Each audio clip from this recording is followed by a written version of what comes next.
विवेक सुन, अब नेहा की उम्र हो गई है शादी की। किसी अच्छे घर में देखभाल कर बहन की शादी की तैयारी कर। विवेक ने बोला, हाँ माँ, मैं भी यही सोच रहा था कि नेहा का कॉलेज पूरा हो गया है, अब जल्दी से उसकी शादी कर देनी चाहिए। मैंने कई जगह बात चला रखी है, देखो कोई अच्छा रिश्ता पता चलता है तो। हाँ वह तो ठीक है, लेकिन नेहा इकलौती बहन है तेरी, और तेरे पिताजी तो है नहीं, तो सारी जिम्मेदारी तेरी बनती है। देखभाल कर अच्छे घर में शादी करना, कोई कमी नहीं होनी चाहिए मेरी बेटी को। ऐसे घर में उसकी शादी करना जहाँ वह राज करे। हाँ माँ, मैं अपनी पूरी कोशिश करूँगा, विवेक ने बोला। विवेक कामना देवी का बेटा था और नेहा कामना देवी की बेटी। 10 वर्ष पहले विवेक के पिताजी हार्ट अटैक से गुजर चुके थे और घर की सारी जिम्मेदारी विवेक के ऊपर आ गई। पिताजी के गुजरने के 1 वर्ष पहले ही विवेक की शादी हुई थी और इतनी बड़ी जिम्मेदारी उसके सर पर आ गई। खैर, उसने जैसे तैसे जिम्मेदारी संभाल ली। विवेक के भी 2 बच्चे थे, 8 साल का बेटा और 6 साल की बेटी, और एक बहन जो अब 22 साल की थी और अब उसकी शादी खोजनी थी। वैसे तो पिताजी ने कुछ रुपए नेहा की शादी के लिए जोड़ रखे थे, और पिताजी रहते तो वह और रुपए भी जोड़ लेते, लेकिन विवेक का भी अपना परिवार था, 2 बच्चे थे, और अब तो वह स्कूल भी जाने लगे थे, तो विवेक के खुद ही काफ़ी खर्च थे, इसलिए वह कुछ जोड़ नहीं पाता था। लेकिन विवेक को लगता था कि कुछ पैसे तो पिताजी ने जोड़ ही रखे हैं और कुछ पैसे वह इंतजाम कर ही लेगा और अच्छे से बहन की शादी कर देगा। विवेक ने अच्छे से देखभाल कर एक अच्छे घर में बहन का रिश्ता पक्का कर दिया, लेकिन विवेक की माताजी कामना देवी को रिश्ता पसंद नहीं आ रहा था और ना ही नेहा को। कामना देवी का कहना था कि अगर पिताजी होते तो क्या ऐसे घर में बेटी की शादी कर देते, लड़का कुछ खास करता नहीं है, एक दुकान है, कितना कमा लेता होगा उस दुकान से। मैं ऐसे घर में अपनी बेटी की शादी नहीं करूँगी। तुम बहन के लिए कोई डॉक्टर या इंजीनियर लड़का खोजो, क्या कमी है हमारी बेटी में, इतनी खूबसूरत है, पढ़ी लिखी है, तो फिर हम समझौते वाली शादी क्यों करें। विवेक ने बोला, हाँ माँ, मुझे पता है हमारी बहन में कोई कमी नहीं, लेकिन आप तो जानती ही हो आजकल दहेज की मांग कितनी ज़्यादा है, ऊपर से डॉक्टर या इंजीनियर लड़के को देने के लिए मैं इतना सारा दहेज कहाँ से लाऊंगा। इस पर नेहा ने बोला, वाह भैया, पापा ने तो इतना कुछ मेरे लिए जोड़ा ही है, वह सब कुछ आपके हाथ में है। आप सीधा सीधा बोलिए ना कि आप खर्च ही नहीं करना चाहते, सब कुछ अपने बीवी और बच्चों के लिए बचा कर रखना चाहते हैं, मेरे हक के पैसे भी। मुझे कुछ नहीं पता, मुझे तो किसी डॉक्टर या इंजीनियर से ही शादी करनी है और किसी बड़े घर में ही शादी करनी है।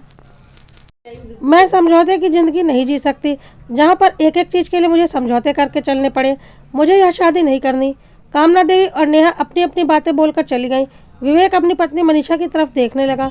मनीषा ने बोला कि अब मैं क्या बोलूँ, आपकी मम्मी और बहन बहुत तेज़ है, अगर मैं कुछ भी बोलूँगी तो मैं बुरी बन जाऊँगी। इन लोगों को समझ में नहीं आता कि पिताजी ने आखिर कितने पैसे जोड़े थे, मम्मी तो सब कुछ जानती ही हैं। उतने पैसों में अगर नेहा की शादी किसी डॉक्टर या इंजीनियर से होती तो क्या आप नहीं कर देते। हमारे अपने भी तो खर्च हैं, 2 बच्चे हैं हमारे, पर इन्हें कुछ भी नहीं दिखता। विवेक ने बोला, कोई फ़ायदा नहीं उनसे बहस करने का, बेटे बहू ही बुरे साबित होते हैं, इससे अच्छा कुछ भी करके नेहा की मनचाही शादी कर देते हैं। कम से कम एक जिम्मेदारी तो सर से उतरेगी। और विवेक ने काफ़ी ज़्यादा कर्ज ले लिया और एक काफ़ी बड़े घर में एक डॉक्टर से नेहा की शादी कर दी। चिंता तो हो रही थी विवेक को अपने कर्ज की, लेकिन साथ ही साथ एक सुकून भी था कि उसने अपने जीवन की बहुत बड़ी जिम्मेदारी निभा दी थी और अब वह चैन की सांस ले सकता था और धीरे धीरे कर्ज भी उतार देता। लेकिन विवेक और मनीषा को पता ही नहीं था कि वह किस चक्रव्यूह में फंसते जा रहे हैं। शादी को 1 महीना बीता नहीं था कि होली का त्यौहार आया और नेहा होली मनाने मायके आई, और फिर कामना जी की फरमाइश शुरू हो गई, सुनो, पहली बार बेटी और जमाई घर आ रहे हैं, अच्छे से अच्छा इंतजाम होना चाहिए, कोई कमी नहीं रहनी चाहिए। मेरी बेटी की बहुत बड़े घर में शादी हुई है, उसके ससुराल में उसकी नाक नहीं कटनी चाहिए। और पता नहीं क्या क्या फरमाइश कर दी कामना देवी ने विवेक और मनीषा से, बिना यह सोचे कि अभी उसकी शादी में इतना खर्चा किया है, अब वह फिर से इतना कुछ कैसे करेगा। खैर, नेहा और जमाई विवेक के घर आ चुके थे। विवेक और मनीषा ने अपने सामर्थ्य के अनुसार पूरी खातिरदारी की, लेकिन फिर भी नेहा और कामना देवी को हर जगह कमियां ही दिख रही थीं। फिर विवेक और मनीषा उन्हें खाना खिलाने एक रेस्टोरेंट में ले गए और नेहा घर आकर माँ से बोल रही थी, देखा विवेक भैया ने क्या किया, हमारे ससुराल में 5 स्टार से कम में तो हम कहीं जाते ही नहीं, और विवेक भैया एक साधारण से रेस्टोरेंट में अपने बहनोई को ले गए। कितनी बेइज्जती हो गई मेरी, ससुराल में कितनी बेइज्जती होगी, कितने ताने सुनने पड़ेंगे मुझे मेरे ससुराल में। कोई भी साधारण रेस्टोरेंट में तो पैर रखता ही नहीं मेरे ससुराल में, बल्कि 5 स्टार में ही जाता है। कामना देवी ने इस बात को लेकर विवेक और मनीषा को काफ़ी कुछ जली कटी सुनाई। विवेक ने बोला, माँ तुम्हारी बेटी के ससुराल वाले बहुत अमीर हैं, इसलिए वह 5 स्टार में जाते हैं और हम इतने अमीर नहीं हैं। जितनी चादर हो उतने ही पैर फैलाने चाहिए। लेकिन कामना देवी को कहाँ कुछ समझ में आने वाला था। वह तो अपने धुन में विवेक और मनीषा को जली कटी बातें सुनाते जा रही थी। खैर 1-2 दिन के बाद नेहा के जाने की तैयारी होने लगी और कामना देवी ने विवेक और मनीषा से बोल दिया, महंगे से महंगे कपड़े देने होंगे विदाई में और साथ में सोने की एक अंगूठी बेटी और दामाद के लिए। विवेक ने बोला, माँ मैं इतना सब कुछ कहाँ से करूँ, अभी तो ऐसे ही मैंने काफ़ी उधार ले रखा है, मैं नहीं कर सकता। घर में काफ़ी साड़ियाँ पड़ी हैं, दामाद जी के लिए एक शर्ट पैंट का कपड़ा ले आता हूँ और लिफाफे दे देंगे। सोने की अंगूठी वगैरह मेरी औकात नहीं। लेकिन कामना देवी ने फिर से घर में कलह करना शुरू कर दिया और बोला, तुम्हारी वजह से मेरी बेटी ससुराल में ताने नहीं सुनेगी। आखिर उसके पिता की संपत्ति है जिस पर तुम दोनों मियाँ बीवी कुंडली मारकर बैठे हुए हो। क्या मुझे पता नहीं पापा की सारी संपत्ति कितनी थी? लेकिन तुम अपनी बहन के ऊपर कुछ भी खर्च नहीं करना चाहते अपनी बीवी के कहने पर। मैं कुछ नहीं जानती, मेरी बेटी को कोई कमी नहीं होनी चाहिए, कहकर कामना देवी वहां से चली गई। और विवेक और मनीषा को समझ में नहीं आ रहा था कि उसके पिताजी आखिर ऐसा कौन सा कुबेर का खजाना छोड़कर गए जो खत्म होने का नाम ही नहीं ले रहा। क्या माँ को नहीं पता कि पिताजी ने कितने रुपए जोड़ रखे थे? और उसके अलावा संपत्ति के नाम पर था ही क्या? एक घर जिसमें वह लोग रहते हैं और माँ के कुछ जेवर जो कि माँ के अपने पास ही रखे हुए हैं। और फिर भी माँ इतनी बातें विवेक और मनीषा को सुना देती हैं बिना यह सोचे कि उनका भी अपना परिवार है, बीवी बच्चे हैं, उनकी भी ज़रूरतें हैं। खैर जैसे तैसे करके मनीषा ने अपने मायके वालों से कुछ पैसे उधार लिए और ननद नंदोई के लिए अंगूठी खरीदी और फिर ननद को विदा किया। अभी 6 महीने भी नहीं बीते थे और विवेक धीरे धीरे कर्ज चुकाने की कोशिश कर ही रहा था कि राखी का त्यौहार आ गया और एक बार फिर नेहा मायके आई। इस बार भी वही सारे ड्रामे। माँ का कहना था, शादी के बाद पहली बार बहन राखी बांध रही है, कुछ सोना तो देना बनता ही है। नेहा ने भी साफ साफ कह दिया था, माँ मेरी पहली राखी है, भाई से कह दो मुझे सोने का कुछ गिफ्ट करें। मेरे ससुराल में मेरी सारी जेठानियों के मायके से बहुत कुछ मिलता है और अगर मैं कुछ लेकर नहीं गई तो मेरी बहुत बेइज्जती हो जाएगी। और कामना देवी ने विवेक और मनीषा पर दबाव बनाना शुरू कर दिया। विवेक ने बोला, माँ मेरी औकात नहीं कि मैं कुछ भी कर पाऊँ, मैं खुद कर्ज में डूबा हुआ हूँ, ऊपर से रोज नए खर्चे। मुझे तो लगा था कि मनीषा की शादी करके मैं जिम्मेदारियों से मुक्ति पा लूंगा, लेकिन यह जिम्मेदारियां तो खत्म ही नहीं हो रही। मेरे पास अब और कुछ भी नहीं है खर्च करने के लिए। लेकिन फिर नेहा और कामना देवी ने उल्टी सीधी बातें करनी शुरू कर दी। कामना देवी का कहना था कि शादी विवाह में कर्ज तो लेना ही पड़ता है, यह तो सबके साथ होता है और वह धीरे धीरे चुका दिया जाता है, इसमें इतना सोचना क्या। और मनीषा ने देखा कि विवेक चुप हो गए और बहुत उदास हो गए। उनके पास शक्ति नहीं थी माँ और बहन से लड़ने की। तो मनीषा ने बोला, आप लोग चुप हो जाइए, नेहा को मिल जाएगी सोने की अंगूठी। और मनीषा ने अपने हाथों में पहनी हुई अंगूठी उतारकर नेहा को थमा दी और विवेक देखता रह गया और बोला, मनीषा तुम अपनी अंगूठी क्यों दे रही हो? मनीषा ने बोला, मेरे पास कोई चारा भी नहीं है, मैं अपने पति को इतना दुखी नहीं देख सकती और मुझे पता है आपके ऊपर कितना कर्जा है। ऊपर से होली के वक्त नेहा और जमाई जी को सोने की अंगूठी देने के लिए मैंने अपने मायके से भी उधार ले रखा है, वह भी चुकाना है। आखिर हमारी भी तो कोई इज्जत है, अब और कर्ज मैं आपको लेने नहीं दूंगी। खैर नेहा और कामना जी को इससे कोई फर्क न पड़ना था और ना ही पड़ा और नेहा अपनी भाभी की अंगूठी लेकर ससुराल चली गई। इधर विवेक और मनीषा का कर्ज दिन ब दिन बढ़ता ही जा रहा था क्योंकि खर्चे तो रुकते नहीं थे, तो कर्ज चुकाने के लिए पैसे बचते नहीं थे और कर्ज नहीं चुकाने पर ब्याज के पैसे बढ़ते जा रहे थे, जिसकी वजह से मनीषा और विवेक का मानसिक तनाव बहुत बढ़ रहा था। आखिर तंग आकर मनीषा ने बोला, इस तरह से जिंदगी कब तक काटेंगे और ब्याज का पैसा तो बढ़ता ही जाएगा। एक काम करो, या लो मेरे जेवर, इन्हें बेच दो और अपना कर्ज खत्म करो, मुझे और तनाव की जिंदगी नहीं चाहिए। विवेक ने बोला, यह कैसी बातें कर रही हो, मैंने आज तक तुम्हें कोई जेवर बनवा कर नहीं दिया और तुम्हें शादी में तुम्हारे मायके से जो जेवर मिले हैं वह तुम भी इन्हें बेचने के लिए कह रही हो, यह ठीक नहीं। मनीषा ने बोला, कोई बात नहीं, कम से कम इन जेवरों को बेचकर हम एक मानसिक तनाव से मुक्त तो होंगे, सुकून की ज़िंदगी तो जी पाएंगे। आप इन जेवरों को बेच दीजिए और अपना कर्ज ख़त्म कीजिए। और मैंने मायके में बात कर ली है और उनसे 1 साल का वक्त मांग लिया है उनका कर्ज लौटाने के लिए। मेरे मायके वाले कुछ नहीं बोलेंगे क्योंकि उन्हें पता है मैं कितनी मजबूर हूँ। विवेक ने ना चाहते हुए भी मनीषा के जेवर ले लिए, लेकिन विवेक और मनीषा के मुश्किलों के दिन इतनी जल्दी ख़त्म नहीं होने वाली थी। इसके ठीक बाद विवेक की बहन नेहा के ननंद की शादी पड़ी और नेहा ने अपने मायके में फ़ोन किया और बोला, मम्मी भाई भाभी से बोलो मेरे ननंद की शादी है, मेरे मायके से कोई कमी ना रह जाए। मेरी जेठानियों के मायके से मेरी ननंद के लिए बहुत सामान आ रहा है और पूरे परिवार के कपड़े भी आ रहे हैं और ननंद के लिए एक सोने की चेन भी आ रही है। तो भाई भाभी से बोल दो कि हमारे परिवार के पूरे कपड़े और मेरी ननद की शादी के लिए 2-4 महंगी साड़ियाँ और एक सोने की चेन लेकर आए। मेरी इज्जत का सवाल है, तो आप तो समझती ही हो। कामना देवी ने बोला, तेरी इज्जत तेरे ससुराल में तेरी जेठानियों से कम थोड़ी ना रहेगी। मैं अभी विवेक से बोलती हूँ कि तेरे ससुराल वालों के लिए महंगे कपड़े और एक सोने की चेन का इंतजाम कर ले, और साथ में तेरी ननद के लिए 5 महंगी साड़ियों का भी इंतजाम कर ले। मेरी बेटी किसी से कम थोड़ी ना है, अपनी जेठानियों से दबकर थोड़ी ना रहेगी। तेरे जेठानियों के मायके से जितना आएगा उससे ज़्यादा ही तेरे मायके से जाएगा, तू चिंता मत कर। और कामना देवी ने एक बार फिर अपना मगरमच्छ सा मुंह विवेक और मनीषा के सामने फाड़ दिया अपनी बेटी के ससुराल के लिए।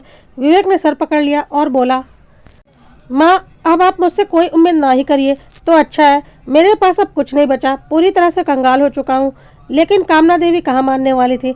उन्होंने फिर जलीकटी सुनानी शुरू कर दी और बोला, हाँ अभी तेरे साली की शादी होती तो सब कुछ निकल जाता, लेकिन अब बहन के ससुराल में शादी पड़ी है तो ड्रामे तो करेगा ही।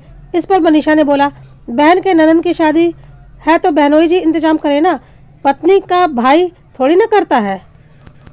हाँ हम मेहमान बनकर जाएंगे, शगुन का लिफाफा पकड़ाएंगे, उससे ज़्यादा हम क्यों करें। हमने उनके घर की बेटी की शादी का ठेका थोड़ी ना लिया है। हमने नेहा की शादी की क्योंकि नेहा इस घर की बेटी थी। अब नेहा के घर की बेटी नेहा और उसके पति जाने, हमारी जिम्मेदारी थोड़ी ना है। यह तो अच्छी बात हो गई कि अपने घर की बेटी की भी जिम्मेदारी उठाओ और बेटे के ससुराल की बेटी की भी जिम्मेदारी निभाओ। कैसी बकवास बातें कर रही हैं आप। कभी आपने सुना है ऐसा कि ननद की शादी के लिए ननद के मायके वाले पैसे खर्च करते हैं। लेकिन कामना देवी कहाँ मानने वाली थी। उन्होंने बोला, हाँ नेहा के पिताजी की सारी संपत्ति तो तुम लोगों ने हड़प कर रखी हुई है और अब नेहा को देने के लिए सोच रहे हो, और मेरी बेटी वहाँ ससुराल में जलीकटी सुन रही है क्योंकि उसकी जेठानियों के मायके से काफ़ी कुछ आया है उसकी ननद की शादी के लिए। तो विवेक ने बोला, माँ उसकी जेठानियाँ बहुत अमीर घर से ताल्लुक़ रखती हैं, उनको कोई फ़र्क नहीं पड़ता, वह कुछ भी दे सकते हैं, पर अपनी हैसियत तो आप जानती है ना। आपकी जिद पर हमने नेहा के इतने बड़े घर में शादी की थी, इसलिए अपने बराबरी वालों में शादी करनी चाहिए। आपकी जिद पर हमने इतने बड़े घर में नेहा की शादी तो कर दी, पर अब वह रिश्ते मेरे से नहीं निभाए जा रहे। हम तो उतना ही कर पाएंगे जितना हमसे बन पड़ेगा। इस तरह से बिना बात के पैसों का दिखावा हमारे बस की बात नहीं। अब आप मेरे से कोई उम्मीद मत रखिए और आप नेहा को मना कर दीजिए। ज़रूरी नहीं कि उसकी जेठानियों के मायके से जो आया वही नेहा के मायके से भी जाए। नेहा का मायका बहुत ही साधारण है, यह बात उसे समझनी पड़ेगी। लेकिन कामना देवी को इन सब बातों से कोई फ़र्क नहीं पड़ता था। वह बोली, मुझे कुछ नहीं पता, मेरी बेटी की नाक उसके ससुराल में मैं नहीं कटने दूंगी। अगर उसके पिताजी होते तो ऐसा कभी नहीं होता। तुमने उसके पिता की सारी संपत्ति अकेले हड़प कर रखी हुई है और बहन का हिस्सा देने में तुम्हें तकलीफ हो रही है। विवेक को समझ में नहीं आ रहा था कि कामना देवी को क्या बोले, लेकिन मनीषा को बहुत जोर का गुस्सा आया और वह जोर से बोली, कौन सी संपत्ति मम्मी, किस संपत्ति की बात कर रही हैं आप। आखिर कौन सी संपत्ति छोड़कर गए थे पापा, या तो आप भी जानती हैं और हम भी। नेहा की शादी के लिए कुछ एफडी थी और उसका दुगना नेहा की शादी में खर्च हो चुका है। आपके कुछ जेवर होंगे जो आपके पास हैं, हमें उससे कोई लेना देना नहीं। और यह एक घर जिसमें हम सब रहते हैं, इसके अलावा कौन सी संपत्ति छोड़कर गए थे पापा जो आप उसका ताना हर वक्त हमें मारती रहती हैं। कामना देवी ने बोला, हाँ तो यह घर तो नेहा के पापा का है ना, और इसमें आधा हिस्सा नेहा का भी बनता है जिसमें तुम लोग अकेले रह रहे हो। क्या तुम लोगों की औकात है अभी किराए के घर में जाकर रहने की या नया घर खरीदने की। फ्री में रहने को मिला हुआ है तो बकवास तो करोगे ही, और फिर बहन की जिम्मेदारियों से हाथ भी पीछे खींचोगे। मुझे यह सब कुछ नहीं पता। नेहा के ससुराल में उसकी नाक नहीं कटनी चाहिए। जैसे इंतजाम करना है, जो करना है तुम लोग सोच लो, मुझे कुछ भी नहीं पता। कहकर कामना देवी वहाँ से चली गई। विवेक और मनीषा को समझ में आ चुका था कि कामना देवी को समझा पाना बहुत मुश्किल है। ऊपर से नेहा फ़ोन करके कामना देवी को चढ़ाती रहती थी कि विवेक भैया ने सब कुछ अकेले हड़प कर रखा हुआ है और मनीषा भाभी कुछ भी खर्च करने देंगी नहीं, और तुम्हारी बेटी की तो कोई हैसियत है नहीं। तुम्हारी बेटी की ससुराल में बेइज्जती होगी और यह सब कुछ जानबूझकर किया जा रहा है। और पता नहीं क्या क्या उल्टी सीधी बातें अपने भाई भाभी के खिलाफ अपनी माँ के कान में भरती रहती, और कामना देवी वही सारा जहर जाकर विवेक और मनीषा के ऊपर उगलती। लेकिन विवेक और मनीषा की तकलीफ को कभी नहीं समझती। विवेक और मनीषा का दिमाग बिल्कुल काम नहीं कर रहा था। मनीषा का कहना था, इस तरह से ज़िंदगी काटना मुश्किल है। मम्मी बार बार इस घर का ताना देती हैं, इससे अच्छा हम मियाँ बीवी यह घर छोड़कर चले जाएं, किराए के घर में रहें, कम से कम सुकून की 2 रोटी तो खा सकेंगे। लेकिन विवेक का कहना था, अगर किराए के घर में चले गए तो किराए में ही इतने पैसे निकल जाएंगे कि बाकी के खर्चे मुश्किल हो जाएंगे। हमारी तो मजबूरियाँ भी हैं और इस मजबूरी का ताना मम्मी हमें मारती रहती है। अगर नेहा उनकी औलाद है तो हम कौन है, आखिर हम भी तो उनकी ही औलाद हैं। और बेटी का दुख तो दिखाई पड़ता है पर बेटे का बिल्कुल भी नहीं।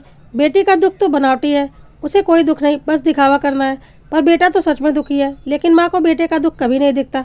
विवेक और मनीषा यह सारी बातें कर ही रहे थे कि कामना देवी अपने रूम से पानी लेने के लिए निकली हुई थी, लेकिन विवेक और मनीषा की आवाज़ सुनकर उनके रूम के बाहर खड़ी होकर उनकी बातें सुनने लगी थी, क्योंकि उन्हें ऐसा लग रहा था कि मनीषा उनके खिलाफ विवेक के कान भर रही होगी। लेकिन जब विवेक और मनीषा की बातें सुनी तो उन्हें लगा, गलत तो नहीं बोल रहा है विवेक, आखिर क्या है विवेक के पास, और नेहा को तो कोई कमी नहीं है, और फिर भी वह नेहा के घर पर ही भरने में लगी हुई हैं। यह सब कुछ कामना देवी सोच ही रही थी कि विवेक बोला, 3 महीनों से बच्चों की फीस नहीं गई स्कूल में, क्योंकि पैसे बच ही नहीं पा रहे। स्कूल वालों ने नाम काटने की धमकी दे दी है। अगर इस महीने फीस नहीं दी दोनों बच्चों की तो नाम काट दिए जाएंगे स्कूल से, और तुम्हारे सारे जेवर भी बिक गए। लेकिन कर्ज अभी भी पूरा नहीं उतरा। कर्जदार भी धमकी दे रहे हैं कि अगर 2 महीने के अंदर पूरा कर्ज नहीं उतारा तो वह घर पर आकर बेइज्जती कर देंगे। तुम्हारे मायके का कर्ज भी देना है। वह लोग तो कुछ नहीं बोल रहे, लेकिन मुझे तो बहुत शर्म आती है। 3 साल हो गए तुम्हारे और बच्चों के लिए एक नए कपड़े नहीं खरीदे हैं। नेहा की शादी में भी बस नेहा और माँ के कपड़े लिए तुमने और बच्चों ने, और मैंने पुराने कपड़ों से ही काम चलाया। ऊपर से इतना कर्जा, हमारे बच्चों का भविष्य संकट में पड़ गया है। अगर उनके नाम स्कूल से कट गए तो क्या होगा, हमारे बच्चों का भविष्य। और अगर कर्जदार घर पर आकर बेइज्जती करेंगे तो क्या इज्जत रह जाएगी हमारी पास पड़ोस में, रिश्तेदारी में। सोच सोच कर बहुत टेंशन होती है। बैंक में 1 रुपया भी नहीं है। जेवर के नाम पर तुम्हारे पास कुछ भी नहीं है। तनख्वाह आती है और 15 दिन में ख़त्म हो जाती है। बाकी के 15 दिन फिर से मैं किसी से कर्ज लेकर चलाता हूँ। मैंने इतना कर्ज अपने सर पर ले रखा है कि मुझे खुद ही नहीं पता कब और कैसे चुका पाऊंगा। यह सब सोच सोच कर रातों की नींद जा चुकी है, कहकर विवेक रोने लगा। मनीषा ने बोला, प्लीज़ आप ऐसा मत बोलिए, सब ठीक हो जाएगा। अब क्या कर सकते हैं। माँ को इतना समझाने की कोशिश करते हैं पर वह समझने को तैयार ही नहीं होती। हमारा दुख उन्हें दिखाई ही नहीं पड़ता, और ना ही बेटे की मजबूरियाँ दिखाई पड़ती हैं। पता नहीं हमारा क्या होगा। उन्हें तो सिर्फ अपने बेटी के दिखावे की इज्जत प्यारी है। विवेक ने बोला, अब मेरे पास कोई रास्ता नहीं बचा। चारों ओर मुझे अंधकार दिखाई दे रहा है, और मैं अपमान की ज़िंदगी नहीं जी सकता, और ना ही अपने परिवार और बच्चों को जीने दे सकता हूँ। मेरा दिल करता है कि जहर ले आऊँ और बच्चों को, तुम्हें और खुद को, अपने पूरे परिवार को एक साथ खत्म कर दूँ। यह सारा किस्सा तो खत्म हो जाएगा, कम से कम सुकून के साथ जी नहीं पाए, साथ मर तो पाएंगे। मनीषा ने बोला, यह कैसी बातें कर रहे हैं आप, सब ठीक हो जाएगा, प्लीज़ आप इतना डिप्रेस मत होइए, कहकर मनीषा भी रोने लगी। विवेक के मुंह से यह सारी बातें सुनकर कामना देवी की रूह कांप गई। वह सोच भी नहीं सकती थी कि विवेक ऐसी बातें बोल सकता है, और विवेक इतना ज़्यादा तनाव में है। वह तो बस अपनी ख्वाहिशें पूरी करवाने में लगी रहती थी, और अपने बेटे के चढ़ाने पर चढ़ती रहती थी, और बेटे बहू को उल्टा सीधा सुनाती रहती थी। कामना देवी बहुत तनाव में आ गई कि कहीं उनकी वजह से उनका बेटा कुछ कर न ले, उनकी वजह से उनके हाथ से सब कुछ निकल ना जाए। वह बिल्कुल घबरा गई। उनके हाथ से पानी का जग छूटकर नीचे गिर गया। आवाज़ सुनकर विवेक और मनीषा ने दरवाज़ा खोला, और सामने माँ को खड़ा देख उन्हें समझ में आ गया कि माँ ने उनकी सारी बातें सुन ली हैं। कामना देवी एकटक उनकी ओर देख रही थी। विवेक और मनीषा चुप थे, क्योंकि वह कितने मजबूर थे या सिर्फ वह जानते थे। ऐसे ही नहीं, इस तरह से जिंदगी से भागने वाली बातें विवेक के मुंह से निकली थी। बहुत मजबूर हो चुका था विवेक, लेकिन कामना देवी आज अंदर तक हिल गई थी।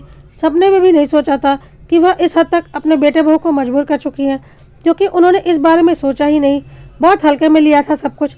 अचानक वह भागते हुए अपने कमरे की तरफ गई। विवेक और मनीषा को लगा कि माँ को क्या हो गया अचानक। वह दोनों भी उनके पीछे भागते हुए उनके कमरे में गए। कामना देवी हड़बड़ाकर अपनी अलमारी खोल रही थी, और विवेक और मनीषा देख रहे थे कि माँ क्या कर रही हैं। कामना देवी ने अलमारी खोलकर अपने सारे जेवर निकाले और विवेक के हाथों में रखकर बोला, बेटा तू यह सारे जेवर बेच दे, बहुत जेवर है, अच्छी कीमत मिल जाएगी, लेकिन अपना सारा कर्जा उतार दे और अपने बच्चों की फीस भर दे। मुझे मेरे बेटे बहू और पोते पोतियाँ बहुत प्यारे हैं। मैं दूसरों के दिखावे के चक्कर में अब उनकी ज़िंदगी नहीं बर्बाद कर सकती। मुझे मेरे बेटा मेरे साथ चाहिए, जो मेरे अर्थी को कंधा दे। मैंने कभी इस तरह से सोचा ही नहीं कि मैं अपने बेटे को इतना मजबूर कर रही हूँ। मुझे मेरा बेटा, बहू और पोते पोतियाँ सही सलामत चाहिए। मैं मानती हूँ कि मुझसे बहुत बड़ी गलती हो गई। अपने बेटे बहू को मैं कभी समझ ही नहीं पाई, लेकिन अब मुझे सब समझ में आ गया है।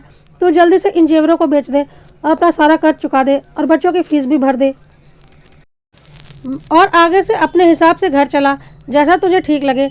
बल्कि कुछ पैसे बचा जो भविष्य में तेरे काम आएंगे। मैं कुछ नहीं बोलूँगी। मुझे पता है तुम दोनों पति पत्नी बहुत समझदार हो और समझदारी से अपना घर चलाओगे।